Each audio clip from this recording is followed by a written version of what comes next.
And control of the House and Senate is still up in the air 3 days after the election. The Senate is now in a dead heat.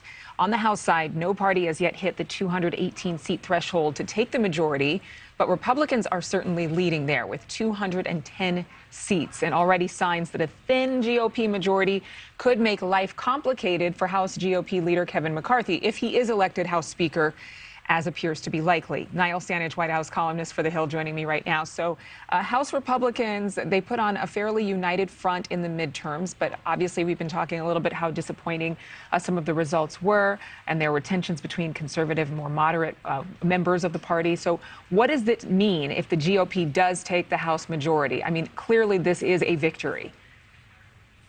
It is a victory, assuming they take the House majority, but you have already put it perfectly in your introduction, Adrienne. It complicates Kevin McCarthy's life a lot.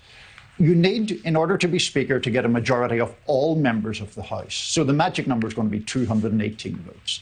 Let's say the Republican Party ends up on 221, 222. McCarthy obviously has very little room to play with there.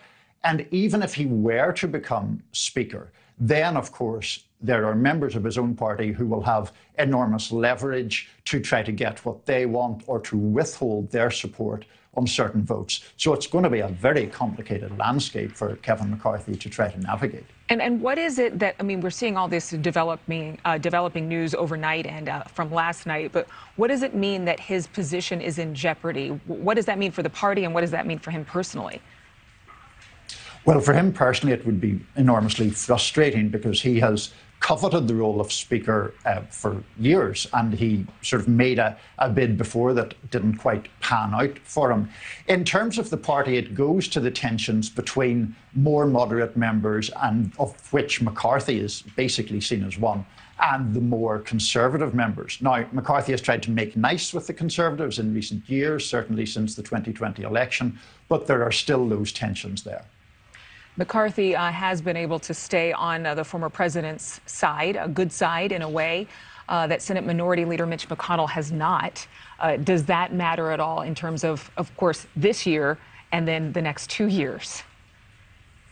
Yeah, it absolutely does. For one, because former President Trump has endorsed Kevin McCarthy to be Speaker, whereas he has described Mitch McConnell as a lousy leader of the Senate, and the former president saying if he were elected again, if Trump were elected again, McConnell would be gone. So there is an important difference there, and I think that enables McCarthy to keep the party somewhat united, or at least avoid a viable alternative to him. That's one of his chief assets. There isn't an identifiable person willing to go forward from that more MAGA wing to oppose Kevin McCarthy. Thank you for watching. Go to newsnationnow.com to find NewsNation on your television provider. And don't forget to click the red subscribe button below to get more of NewsNation's fact-driven, unbiased coverage.